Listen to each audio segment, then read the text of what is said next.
Il y a des centaines de bonnes raisons pour envoyer un enfant à l'école, mais aucune ne concerne son éducation. Aucun prof ne vous dit, moi j'ai vraiment appris mon métier sur les bancs de l'école pendant ma formation initiale. Ils vous disent tous, j'ai appris ça dans la vie, avec les enfants, en classe, etc.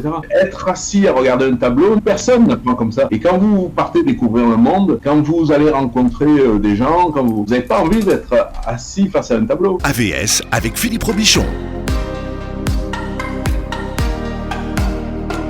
AVS, votre santé, une nouvelle matinée santé sur Beurre FM. Bonjour, bienvenue, ravi de vous retrouver. Karima Chadibaou est avec moi. Bonjour Karima. Bonjour Philippe, bonjour tout le monde. Coach familial et parentale et cofondatrice de l'école ENAT à Saint-Ouen. Oui. On va parler des non-SCO ce matin, non-SCO pour non scolarisés, avec Thierry Pardo. Bonjour et bienvenue Thierry. Eh bien bonjour, merci. De rendez-vous manqué en rendez-vous manqué, vous voilà enfin ce matin. Alors vous êtes avec nous depuis Montréal. Oui, Montréal au Québec. Où vous habitez, vous êtes titulaire d'un doctorat en sciences de l'éducation. Et oui. Et vous êtes spécialiste des alternatives éducatives sur lesquelles vous avez beaucoup enquêté, étudié, beaucoup écrit aussi, puisque vous avez écrit une dizaine de livres sur le sujet.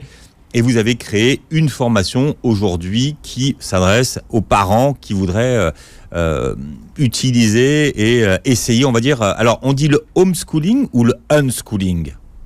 Ah tout est là. En fait, il y a plusieurs mots qui circulent. Il y a même word schooling pour les gens qui voyagent, etc. Mais évidemment, aucun de ces mots n'est satisfaisant parce qu'ils se situent tous au regard de l'école, en fait. C'est ça, c'est-à-dire, c'est ça, quelqu'un qui cherche un électricien, il dit pas je cherche un non-plombier, ou un cycliste n'est pas un non-automobiliste. Alors, se définir par le unschooling, c'est évidemment, il y a quelque chose de curieux, et le homeschooling, pareil, laisse penser qu'on reproduit le format scolaire sur la table de notre cuisine. Et ça, c'est sûr que c'est pas exactement ça qui se passe, quoi. Alors, on n'a pas vraiment de mots qui rendent justice à notre diversité éducative. Alors, vous qui étiez et qui faisiez partie de ce qu'on appelle les parias de l'éducation, vous êtes devenu pendant le confinement la norme, vous êtes même devenu un expert de l'éducation sans école. Qu'est-ce qui a changé ces derniers mois sur le regard des autres, sur la façon qu'on a de regarder ceux qui ne scolarisent pas leurs enfants ? Est-ce que les gens sont plus compréhensifs ?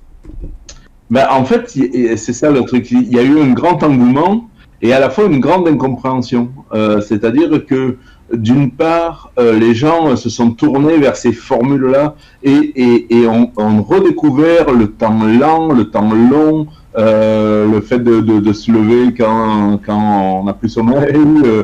Donc les gens ont redécouvert le plaisir de passer du temps en famille, mais à la fois, ça s'est accompagné d'une sorte de panique de dire oui, mais si je ne fais pas l'école, mon enfant ne va rien apprendre. Alors finalement, on s'est retrouvé dans cette situation où les gens se sont initiés à nos rythmes de vie, mais sans en épouser forcément la pédagogie, c'est-à-dire en fait cette philosophie de liberté éducative. Les gens ont cherché à devenir des profs à la maison, en fait. Et ça, c'est pas toujours heureux, ça, comme expérience. Enfin, il y a les parents qui ont aimé et puis ceux qui ont détesté, faut être clair. Oui, mais c'est ça. Alors, ceux qui ont détesté, c'est ceux qui ont voulu faire les profs, la plupart. C'est-à-dire, ceux qui ont détesté, c'est ceux qui se sont rendus compte. Vous savez, souvent, les gens, ils ouvrent le capot de leur voiture quand la voiture est en panne. Et le premier constat qu'ils font, c'est qu'ils sont pas mécaniciens. Vous voyez ce que je veux dire ? Alors, là, c'est pareil. Les gens, ils se sont improvisés professeurs pour se rendre compte qu'ils l'étaient pas. Alors, ils ont commencé à assigner l'enfant à la table de la cuisine en essayant de faire des cours, en essayant de donner des méthodes, des horaires, et ça n'a pas marché, quoi. Voilà, et donc eux ont très mal vécu le truc. Mais ceux qui ont profité de ces espaces et de ces temps de liberté pour les vivre comme des espaces et des temps de liberté, eux en ont profité. Et si je peux rajouter, Thierry, aussi, il y a ceux, la troisième catégorie, si vous me permettez, ceux aussi qui découvrent en fait cet instant de liberté, ces moments de liberté, et qui renouent un petit peu avec cette joie aussi de transmettre et qui se fait naturellement finalement, et qui se retrouvent en fait dans une double contrainte. C'est quoi cette double contrainte de tiens, j'apprécie ce qui se passe, je découvre mon enfant, je le vois avec un autre œil, je m'émerveille devant lui et je vois son émerveillement à lui quand il apprend de nouvelles choses en ne suivant pas le canal, on va dire, conventionnel, si vous me permettez. Et donc, la double contrainte, elle se situe où ? Cette culpabilité de se dire, oui, mais c'est pas comme ça qu'on fait d'habitude. Donc, on découvre cette liberté de pouvoir transmettre dans le rythme de l'enfant et dans notre propre rythme à nous, parce que le confinement nous a obligés, en fait, à revenir à notre essence, si vous me permettez. Et en même temps, de culpabiliser, de se dire oui mais c'est pas comme ça correspond pas à ce que j'ai dans la tête ou à ce que j'ai vécu ou à ce qu'on m'a transmis. Et donc cette catégorie, ces parents-là, on les retrouve un peu déchirés un peu finalement entre Je comprends bien. En fait, c'est juste qu'il y a une inertie, c'est-à-dire que la liberté, il y a une éducation à la liberté, ça s'apprend la liberté. On apprend à être libre. Et évidemment, c'est important que les parents fassent cet apprentissage-là, parce que sinon, on se demande par quel miracle ils pourraient transmettre des sentiments de liberté à leurs enfants si eux-mêmes n'en sont pas imprégnés. Donc oui, il y a une double éducation en fait. C'est ça qui s'est fait. C'est pas tant une double contrainte qu'une double éducation. Il a fallu que les parents s'éduquent à la liberté afin qu'ils puissent laisser leurs enfants un peu tranquilles, quoi. Il est là le truc. Alors, expliquez-nous, Thierry, pourquoi, selon vous, l'école n'est pas faite pour l'enfant ? Alors, je dis l'enfant parce que vous refusez de dire l'élève. Oui. C'est-à-dire parce que, tu sais, juste pour faire une petite parenthèse sur le vocabulaire, il n'y a plus personne aujourd'hui qui dit « Ah tiens, je vais passer l'après-midi avec l'handicapé, là ». Tu vois, on ne dit plus ça. Tu vois, on l'a dit à une époque, on ne le dit plus. On va dire je vais passer l'après-midi avec une personne en situation de handicap. Parce que on souligne par ce mot-là qu'on va avoir d'abord une personne et qu'ensuite on peut prendre en compte qu'il a une situation particulière qui est tel ou tel handicap. Pareil, on ne dit plus je vais voir le vieux, mais les personnes âgées, parce qu'on veut voir d'abord la personne et ensuite son âge. Donc quand on dit quand on utilise, normalement on devrait dire, si on était cohérent, on dirait je vais passer l'après-midi avec une personne en situation d'enfance, vous voyez, parce que c'est d'abord une personne et qui a cette particularité-là, c'est un enfant. Mais alors le ramener à sa fonction sociale qui est celui d'élève, c'est encore plus appauvrissant en fait. Donc on a fait des efforts dans tout un tas de domaines. Je pense qu'on pourrait le faire dans ce domaine-là aussi. Mais la question, pardon, la question c'est de savoir pourquoi vous estimez que finalement l'école n'est pas adaptée pour les enfants. Oui, ça c'est évident en fait, parce que n'importe qui réfléchit à partir de l'enfant et non pas à partir de la société va tomber. En fait, c'est pas les enfants qui ont inventé l'école. Il y a des centaines de bonnes raisons pour envoyer un enfant à l'école, mais aucune ne concerne son éducation en fait. C'est-à-dire que dire à quelqu'un je vais vous prendre un exemple tout bête. Si vous venez à Montréal me rendre visite, d'accord ? Avec plaisir. Avec plaisir, oui. Déjà, il faut trouver une compagnie pour y aller. Oui. Et puis pendant une semaine, je vous inflige le format scolaire, c'est-à-dire je vous ramène à la maison, je vous assois à un bureau, je vous mets devant un tableau, je vous fais un cours, je vous dis voilà, Montréal a été fondé, l'économie, la géographie, etc. Je vous fais faire un projet sur l'ordinateur pour aller, je vous mets un PowerPoint, et finalement en fin de semaine, je vous fais une sortie scolaire en allant se balader au resto du coin, et qu'après, à la fin de la semaine, je vous ramène à l'aéroport en vous disant alors, ça t'a plu Montréal ? Vous risquez de mal le vivre, quoi. C'est-à-dire qu'en fait, personne n'apprend comme ça. Ouais. Et d'ailleurs, même hier, il y a une amie prof qui est venue à la maison, et tous les profs savent que ce n'est pas à l'école qu'ils ont appris. Aucun prof ne vous dit, moi j'ai vraiment appris mon métier sur les bancs de l'école pendant ma formation initiale. Aucun.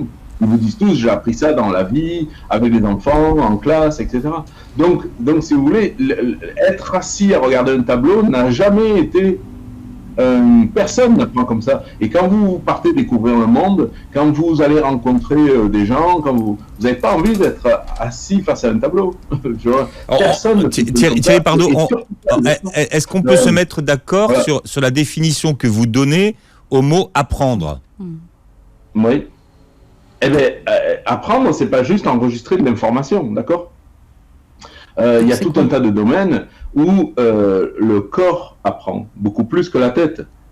Oui. Il y a tout un tas de situations où il va falloir éduquer nos émotions. Il va falloir, il y a des situations où il va falloir faire preuve de courage, il va falloir preuve d'empathie, il va falloir faire preuve de toutes sortes de choses qui ne s'apprennent pas en regardant un PowerPoint. Vous voyez ce que je veux dire? Donc, dans la vie, les apprentissages, c'est Oscar Wilde qui disait l'éducation est une bonne chose, mais il est bon de se rappeler de temps en temps que tout ce qui mérite d'être su ne peut être enseigné. Voilà. Alors, il faut se mettre d'accord sur les savoirs qui sont indispensables finalement aujourd'hui pour se débrouiller dans le monde de demain ou le monde d'aujourd'hui.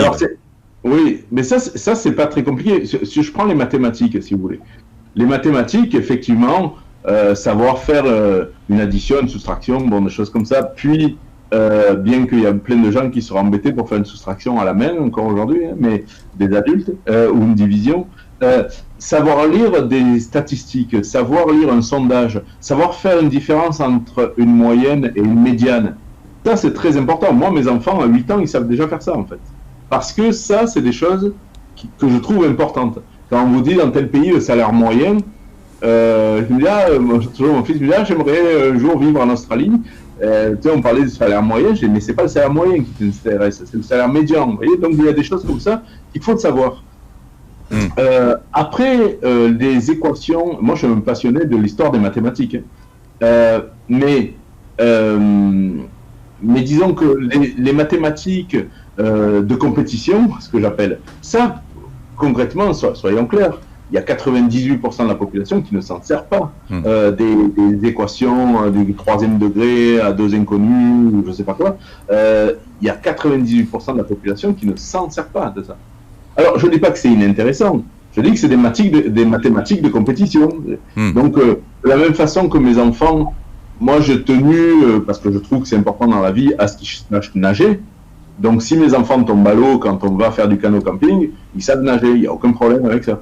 Maintenant, s'ils veulent être champion olympique de natation, là c'est autre chose, c'est la natation de compétition. Il faut s'entraîner autrement, il faut d'autres professeurs, il faut d'autres systèmes. C'est autre chose. Ça, c'est eux qui choisiront de savoir s'ils veulent être champion du monde de nage libre. De natation ou pas. Mais pour les mathématiques, c'est la même chose. Et pourtant, Thierry Pardo, vous savez tout à fait calculer la mesure de la pyramide de Khéops. Ah oh, mais ça, c'est pas grâce à moi. Je rigole, je vous taquine. ça, c'est parce qu'on a des mathématiciens célèbres qui s'y sont collés avant nous. Et oui, parce que effectivement, moi, j'adore les mathématiques par l'histoire des mathématiques, et c'est pour ça que je suis notamment un fan de la période de l'islam savant, en fait, parce que à peu près pendant 1000 ans, c'est pas mal par là que ça s'est passé. Entre Al-Andalus et l'Azerbaïdjan, finalement, par la côte sud de la Méditerranée. Mais c'est ça, quand Thalès décide de connaître la hauteur de la pyramide, il va inventer des pratiques, il va inventer des méthodes qu'on appelle aujourd'hui le théorème de Thalès. Bon, mais ça, une fois qu'on le sait, je m'en sers pas tous les jours du théorème de Thalès, mais je trouve ça passionnant de retrouver le cheminement par lequel lui est passé pour arriver à ces résultats. Thierry Pardo, donc vous avez créé, Thierry, une formation en ligne qui s'appelle Pirates de l'éducation. Qu'est-ce que vous appelez des pirates de l'éducation ? Alors ça, c'est une image que j'ai utilisée notamment dans mon doctorat, puisque le sous-titre de mon doctorat, c'était « Les voies de la piraterie éducative ». La soutenance a été rigolote. Mais c'est parce que on a pu faire le constat à travers l'histoire que la piraterie a toujours été habitée finalement par des gens qui ne se sentaient pas tout à fait à l'aise dans la société telle qu'elle était, et plutôt que d'essayer, a priori, au départ, de la combattre, ne serait-ce parce qu'ils n'en avaient pas les moyens, ils ont décidé d'aller faire autre chose ailleurs, autrement, en fait. Ils se sont trouvés des espaces qui étaient des espaces libres, dans lesquels parfois ils ont créé des sociétés pirates, comme Libertalia, ou comme Salé au Maroc, d'ailleurs. Ouais. Où ils se sont réinventés la vie, en fait. Ils se sont réinventés une vie à leur mesure. Et donc, quand on est embêté par le système scolaire, quand nos enfants... Vous savez, ça fait 3 semaines qu'il est accroché au pied du lit, il ne veut pas y aller, là, tu sais, je veux dire. Alors, plutôt que de dire, bon, ben, je vais changer le système scolaire, et puis tu vas voir, ça va être bien, qui va vous prendre la moitié d'une vie, et c'est pas sûr que vous y arrivez, eh bien, on décide de partir ailleurs, faire autre chose autrement, et donc d'explorer des espaces de liberté, donc que j'ai appelé la piraterie. Et donc, c'est l'éducation en dehors du cadre de l'école. De l'école, oui. Oui, c'est ça. C'est-à-dire, en fait, c'est une éducation dans la vie. On sait que pour apprendre une langue, la meilleure chose à faire, c'est l'immersion. Vous voulez apprendre le danois, ben, aller au Danemark, ça va bien finir par arriver, quoi. Ben, pour apprendre la vie, c'est la même chose en fait. C'est-à-dire que l'immersion dans la vie, c'est quand même ce qu'on a trouvé le plus efficace pour apprendre la vie, je pense. Donc oui, c'est une éducation en dehors du cadre de l'école. Donc c'est une formation qui, évidemment, une fois que j'ai dit ça, on a comme le sentiment qu'on est devant une espèce de grand vide, un grand ravin, et que hors de l'école, rien n'existe. Alors, c'est pour ça qu'il y a plein de gens qui n'osaient pas passer le cap en se disant « mais si je sors de l'école, je me retrouve devant le néant, en fait ». Et au contraire, on se retrouve devant une infinie de possibilités. Et or, là-dedans, dans cette liberté-là, certaines personnes ont exprimé le besoin d'être accompagnées, en fait, tout simplement, parce que c'est d'un coup trop de liberté d'un coup. Donc, comment je me retrouve avec ces matières qui peuvent être les mathématiques, le français, mais aussi les sciences, les langues, etc. Mais aussi comment je gère ce quotidien avec mon enfant, comment on s'articule les questions d'autorité, de pouvoir, de relations, etc. Mais aussi des questions matérielles, oui, mais alors comment je fais pour travailler, etc., etc. Alors, c'est pour ça que la formation est longue, elle fait 35 modules. Il y a à peu près 10 heures de vidéo, il y a un cahier d'accompagnement, il y a des cartes mentales, il y a un forum pour échanger avec les autres pirates. Donc, il y a même un groupe Facebook, etc. Alors, évidemment, on est moins seul, on se sent un peu accompagné, un peu guidé là-dedans, et ça permet de passer le cap beaucoup plus facilement. Et je voulais vous demander, Thierry, est-ce que vous avez aussi dans le programme, donc qui accompagne les parents, mais aussi pour eux, en fait, au niveau de leur développement personnel. Quand je dis développement personnel, dans le sens où, parce que là, ils se mettent, pour l'avoir été moi-même, homeschooleuse. À une époque où c'était moins à la mode. À une époque, oui, ça remonte à il y a 24 ans. Voilà, ma grande a 24 ans. D'accord. Et où j'avais fait l'expérience et vraiment on se bat contre le système. Hein. C'est et le parent, il doit être fort, il doit être convaincu de ce en quoi il croit pour pouvoir le transmettre. Et moi, je me souviens, j'avais l'assistante sociale qui venait à la maison, j'avais l'inspectrice qui venait à la maison pour vérifier. Qui finalement après, elle m'a dit, vous savez, j'aimerais bien être à votre place parce que j'aimerais bien faire ce que vous faites avec votre fille. Donc donc du coup, ma fille sautait les classes parce que comme elle allait très vite. Mais bon, après, j'étais rattrapée par le système, j'étais obligée de les remettre dans le système classique, on va dire ça comme ça. Mais pour dire aux parents que quand ils font ce choix, voilà, c'est pas les bisounours. C'est pas, oui, on est dans la liberté, ça va être cool, c'est génial. Ça demande aussi une certaine... C'est pas les vacances toute l'année, ça demande, il y a une rigueur aussi. Quand je dis une rigueur, parce que en écoutant aussi vos interventions, on voit bien que c'est structuré aussi. Parce que vous parlez de liberté, mais avant de pouvoir enseigner tout ça, cette liberté aussi, vous déstructurez, vous déconstruisez, en fait, tout ce qu'on a déjà dans la tête et tout ce qu'on a déjà acquis en tant que parent. Pardon, c'est que un peu comme dans n'importe quel art, en fait, ça prend beaucoup de temps avant de paraître simple. C'est-à-dire, si on prend une guitariste virtuose, vous le regardez, vous avez l'impression que c'est facile à faire et que vous prendrez une guitare pour aller faire la même chose dans 2 secondes. Ah oui, mais il a pris ses gammes avant. de dégager une telle facilité, eh ben lui, on ne peut pas dépasser ce par quoi on n'est pas passé. Ça c'est. Mais oui, il y a des questions pour revenir à la question du développement personnel et des choses comme ça. Oui, il faut s'armer. C'est pour ça un peu l'image de la piraterie, parce qu'effectivement, on va être un peu combattu par les gens qui, ne serait-ce que ne se sont jamais posé la question en fait, et qui eux sont pris dans un système et se demandent pourquoi vous en êtes affranchis en fait. Exactement. Donc bien sûr, il y a ces questions-là. Mais en fait, à chaque fois que vous partez de l'enfant et non pas du collectif, vous regardez votre enfant, les réponses sont assez évidentes. Mais oui, il faut prendre un peu de temps, et dans la formation, ça y est, pour se construire un argumentaire. Parce que oui, on va être amené 1000 fois à répondre à des questions. Ah, mais comme ça, votre fils va pas à l'école, etc., etc. Mais il y a un enfant une fois qui avait répondu, on lui avait dit, mais vous n'allez pas à l'école, et il avait répondu, parce qu'on n'a pas vraiment le temps. Et parce que voilà, on a une vie à vivre, on a mille choses à faire. J'adore. Mais une fois qu'on est passé de l'autre côté du miroir, qu'on est attentif à nos besoins, et effectivement, où je vous rejoins, c'est que c'est une libération collective, c'est-à-dire que il faut s'affranchir de l'école. Le plus dur n'est pas de déscolariser les enfants, le plus dur c'est de déscolariser les parents. En fait. Absolument. Alors, pour ceux qui nous écoutent et qui peut-être ont envie de tenter, ils se demandent s'ils vont passer le cap ou pas. Ça s'adresse à des enfants qui ont quel âge, votre formation Pirates de l'éducation ? En fait, c'est une attitude vis-à-vis de l'enfant. Donc, ça s'adresse à n'importe quel âge. Il n'y a pas de contenu de dire, voilà, ça c'est du contenu de CM1, de CM2, c'est pas ça du tout. Hein. D'accord. Il ne s'agit pas de devenir les premiers de la classe du unschooling. C'est pas ça du tout. L'idée, c'est de dire, on va avoir une attitude vis-à-vis de l'enfant qui est à la fois respectueuse de l'enfant, mais qui est aussi respectueuse de nos propres besoins. Et à partir de là, on va se créer une vie, on va se créer un environnement dans lequel il est possible d'apprendre. Si je reprends, moi je suis prof d'aïkido depuis des années. Donc, l'aïkido, c'est des gestes très techniques, très fins, qu'on met des années à acquérir et qui sont infiniment perfectibles, d'accord ? Donc, un nouvel élève qui débarque dans mon dojo, je ne peux pas lui dire, je vais te télécharger mes 30 ans d'expérience d'aïkido, c'est pas possible. C'est clair.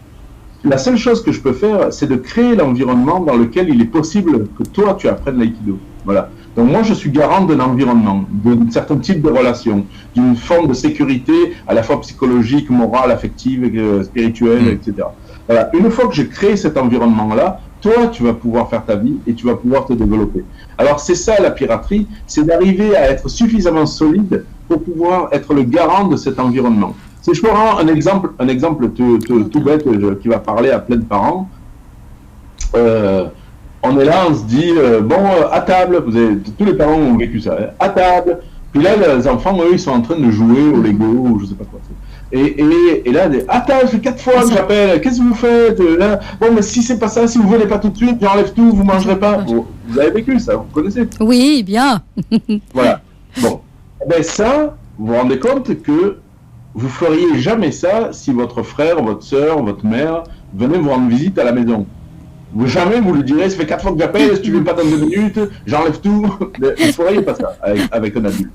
Mais on ne sait pas pourquoi on s'autorise à le faire avec un enfant, comme si, parce qu'on est l'adulte, notre parole était sacrée, et que quoi qu'il fasse, ce sera toujours moins important que ce que moi j'ai décidé qu'on ferait. Quoi.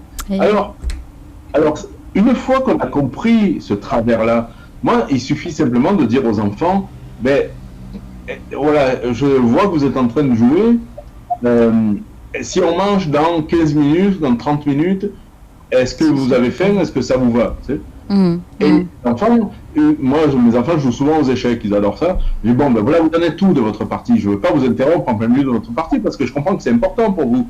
Puis moi, que je mange à 12h15 ou à 12h30, je m'en fous, vous voyez, ça ne me change rien. Donc, je dis, oui, on a presque fini, dans 15 minutes, on sera prêt. Je prépare à manger. Et quand je leur dis, comme on en a convenu, le repas est prêt, si vous avez fini votre partie, vous pouvez venir. Et du coup, je ne vis plus jamais cette histoire de qu'est-ce que vous faites, c'est 3 fois que je vous appelle, je ne le vis plus. Et tout simplement parce que mon attitude vis-à-vis d'eux est beaucoup plus respectueuse, et je prends en compte le fait que ce qu'ils font est important pour eux. Oui. Alors, c'est la même chose avec des apprentissages. Le jour où il va s'intéresser aux dinosaures ou à la calligraphie japonaise ou à whatever, voilà, on va tout simplement respecter ça et les accompagner là-dedans. La bienveillance en éducation. Oh alors, oh là là là là. Oui, je sais, c'est un mot valise. La bienveillance en éducation, qu'est-ce que vous avez dit, Karima? Ah bah écoutez, je sais que... Ah oui, c'est ça. Ben, moi, c'est pas un mot que j'emploie tout simplement parce que je connais aucun parent qui se revendique d'une éducation malveillante. Oui. Donc bon, c'est pour ça que c'est un mot valise, mais éducation aussi d'ailleurs. Mais il y a des modes. Il y a des modes c'est maintenant. Surtout que la plupart du temps, la bienveillance se change en bien-surveillance, en fait. Et c'est-à-dire, si vous voulez, autour de Neymar, il y a tout un tas de gens qui sont hyper bienveillants. Hein. Oui. Avec son argent. Il a des docteurs, il a des psychologues, il a des physios, je sais pas quoi. Bon, bref, il a tout un tas de gens bienveillants. Mais la condition de cette bienveillance-là, c'est qu'il performe. Ouais. Voilà. Alors, si la bienveillance que vous offrez à vos enfants est en échange d'une performance, c'est déjà plus de la bienveillance. En fait. Voilà. C'est quoi? C'est un placement? Tout est là. C'est un placement. Ouais. Je sais pas si on dit école à la maison, en tout cas non-sco. Tous les enfants qui ne rentrent pas dans des cases finalement, qui vont pas à l'école, ils sont de plus en plus nombreux, même si l'éducation est obligatoire. Oui.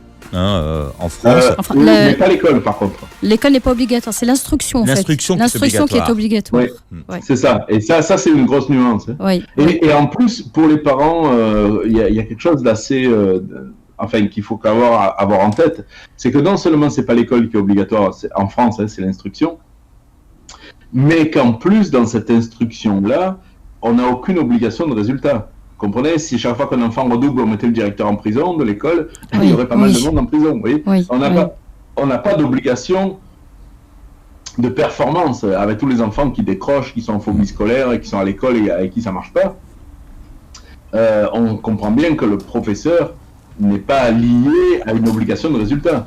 Donc, on se demanderait pourquoi les parents qui feraient l'école à la maison, eux, seraient liés à une obligation de résultat. Alors Thierry Pardoux, pour ceux qui prennent l'émission en cours, je rappelle que vous êtes spécialiste des alternatives éducatives, que vous avez étudié là-dessus, vous avez un doctorat en sciences de l'éducation, mais vous en avez fait vraiment un sujet de recherche. C'est votre expertise, même si parfois aujourd'hui le mot est un peu galvaudé d'expertise. Vous avez fait des recherches, notamment au Canada, et vous avez écrit une dizaine de livres là-dessus. Et aujourd'hui, j'ai vécu avec mes enfants aussi. Oui, mais alors qui depuis cette année vont à l'école en fait. Oui, depuis 2 ans, oui, c'est ça. Vos enfants, donc là, c'est suite à un divorce, on explique ou pas? Oui, tout simplement, c'était la volonté de leur mère. Eux ne voulaient pas y aller. Moi, j'avais pas spécialement envie qu'ils y aillent non plus. Et finalement, ça s'est passé devant les tribunaux. Et évidemment, les tribunaux, c'est pas le lieu de l'alternative, c'est plutôt le lieu de la normalité. Donc, mais ils sont dans des écoles alternatives quand même si c'est pas. Je veux dire, il y aurait beaucoup de choses à dire, mais au moins, c'est des écoles alternatives. C'est une solution, solution qui existe aussi, qui est proposée aux parents. Oui. Et vous avez créé donc votre première formation en ligne, ça s'appelle Pirates de l'éducation. Il y a une expression que vous aimez pas beaucoup, c'est la rentrée scolaire. Qu'est-ce que vous reprochez à la rentrée scolaire? Tout simplement parce que dans mon livre Une éducation sans école, le premier chapitre, c'est en finir avec l'évidence scolaire. Et effectivement, la rentrée, le R du début, c'est pas l'entrée scolaire, c'est la rentrée. En fait, le R évoque un retour à la normale, en fait. C'est ça, un peu comme s'il était évident, normal d'aller à l'école. Et donc, quand on dit la rentrée, c'est on rentre à la maison. Vous voyez, on rentre pas on rentre au pays, on rentre au bled, on rentre. Vous voyez, il y a quelque chose de confortable dans cette expression-là. Et alors que la rentrée scolaire, non? C'est pas confortable la rentrée scolaire? Pour plein d'enfants, non. Pour plein d'enfants, il n'y a qu'à voir le niveau de décrochage, il n'y a qu'à voir le niveau de phobie scolaire. Je ne parle même pas des suicides. Vous savez quelle est la première cause de morts au Canada des 10-14 ans. Je répète, des 10-14 ans, c'est le suicide. Dû à l'école? Ou au mal-être vécu à l'école?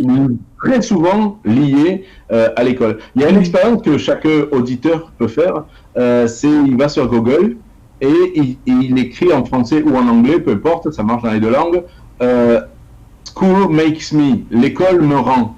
D'accord? Et vous laissez, vous savez, Google fait des propositions. Hein. Oui. Regardez les 10 premiers mots qui sortent. Est-ce que vous pensez que les 10 premiers mots qui sortent, c'est happy, heureux, épanoui, Ah oui, ça c'est sûr. confiant ou quoi? Faites-le. Si vous avez un ordinateur, faites-le.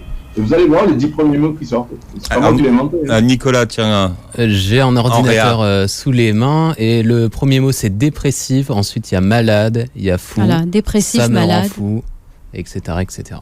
Et voilà, suicidaire, etc., etc. Donc voilà, c'est pas moi qui l'ai inventé. Hein. Ce que je veux dire, c'est on peut se laisser bercer par la romance de la réussite scolaire, mais voilà quoi.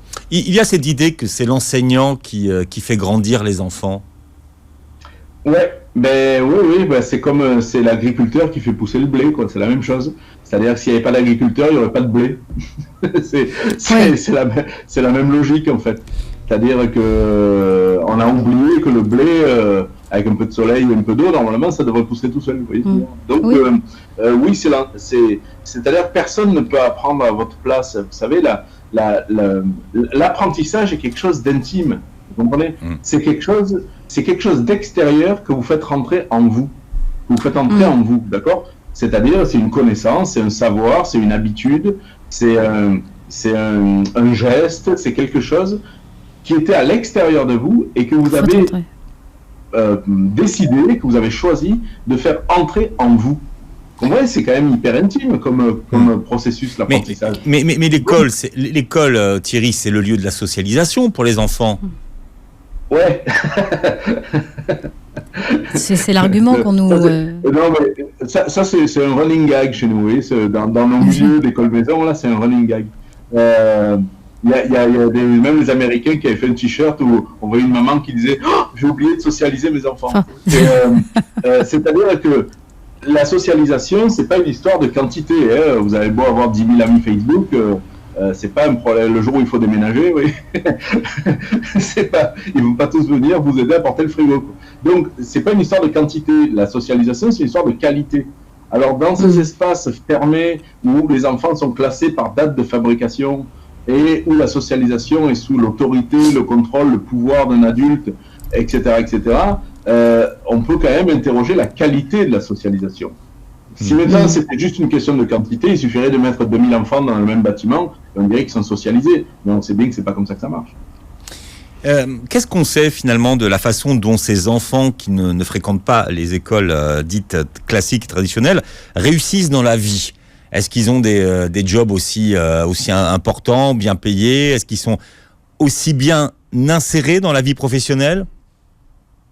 Oui, en fait, c'est assez connu, hein, parce que ça fait des années que ça dure. Il y a même des écoles comme Summerhill et tout ça qui formaient, qui étaient des écoles démocratiques et tout ça, qui ont plus de 100 ans. Hein, donc on a les enfants des enfants des enfants. Là, donc c'est quand même un phénomène qui est assez connu. Ce que ça donne en général, c'est que ça donne des gens qui font ce qu'ils veulent. Alors pas forcément des ministres ou tout ça, mais ça va donner beaucoup d'artistes, beaucoup d'écrivains, beaucoup de gens de voyageurs, de reporters, de gens qui vont vivre la vie qui les rend heureux.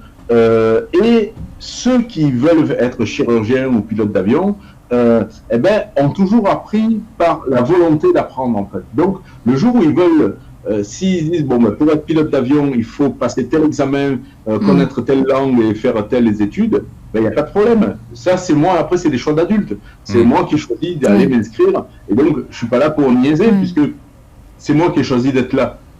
Mais est-ce que ça fonctionne en France? Parce que ça peut fonctionner.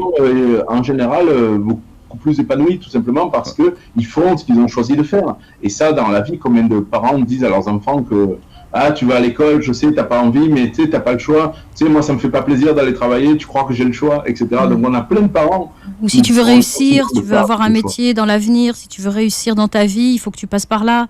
Et on entend beaucoup ça. Mais évidemment, on pourrait redéfinir c'est quoi la réussite, c'est quoi, etc. Mais disons que moi je trouve qu'à partir du moment où un enfant a le courage d'être lui-même, à cette conscience que être lui-même n'est pas un handicap en fait, Oui. et que il va pouvoir se débrouiller avec ce qu'il est. Je trouve que c'est pas un mauvais cadeau à faire à un enfant en fait. Absolument. Il faut avoir la vie qui va avec, parce que vous avez commencé à en parler tout à l'heure, mais est-ce que des parents qui travaillent tous les deux peuvent adopter cette méthode éducative et adopter la piraterie éducative ? Alors c'est ça, c'est une redéfinition. C'est parce que la liberté et le bonheur, c'est pas des choses.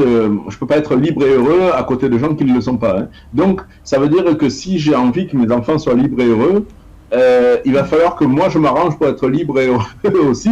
Et donc oui, je redécoupe mon rapport à l'argent, mon rapport à la réussite, mon rapport au travail, mon rapport à tous ces équilibres-là, et que effectivement je vais devoir m'inventer la vie qui va avec, qui sera pas forcément une vie je veux dire, de performance financière. On ne sera pas un banquier à la City de Londres, mais on va. Vous savez, quand on libère du temps, on a besoin de moins d'argent, parce que justement, on a le temps de faire tout ce qu'on aurait dû acheter si on n'avait pas eu le temps.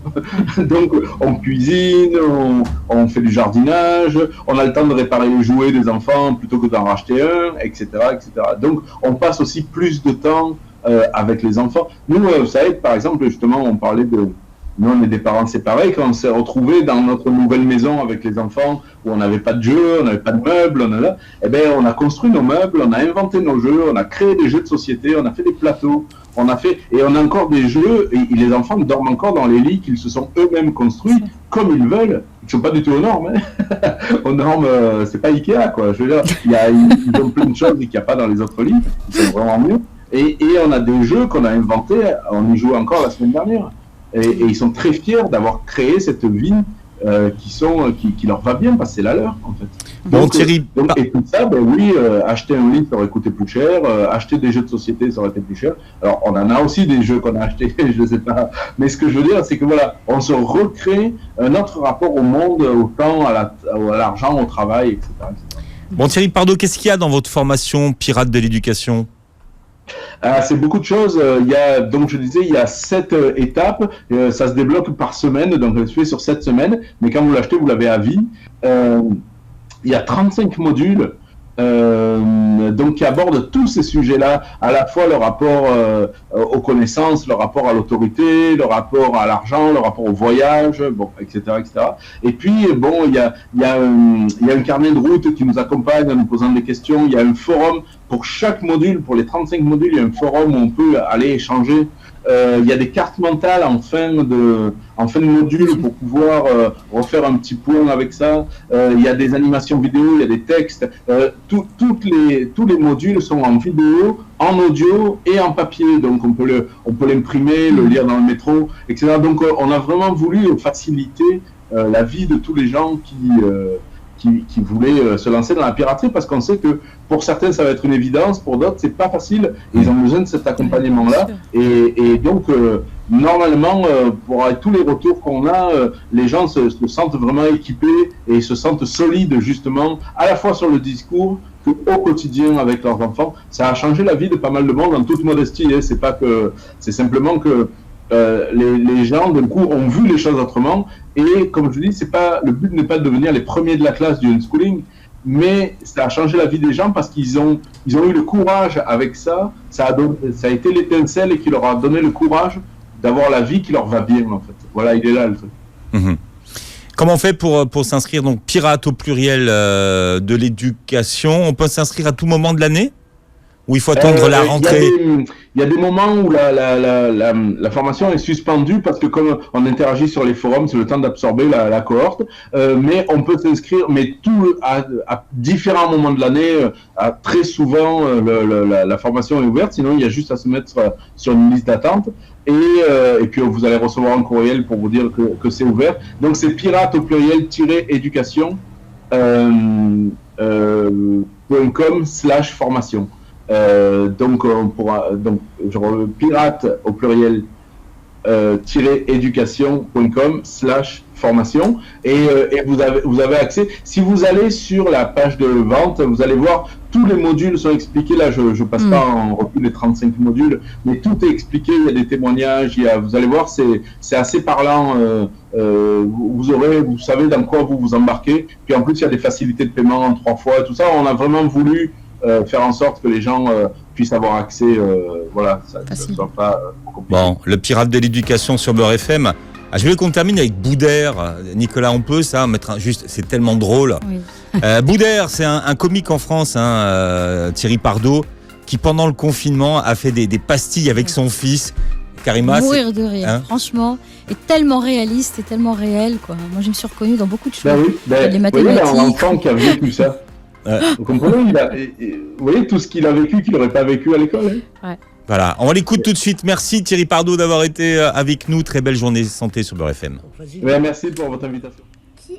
Vas-y, c'est quoi le... Qui était Vercingétorix? Vercingétorix. C'est très simple. Vercingétorix, c'était parce qu'avant, la France, ça s'appelait la Romanie. Il n'y avait que des Romains partout. Et le chef des Romains, c'était Jules César.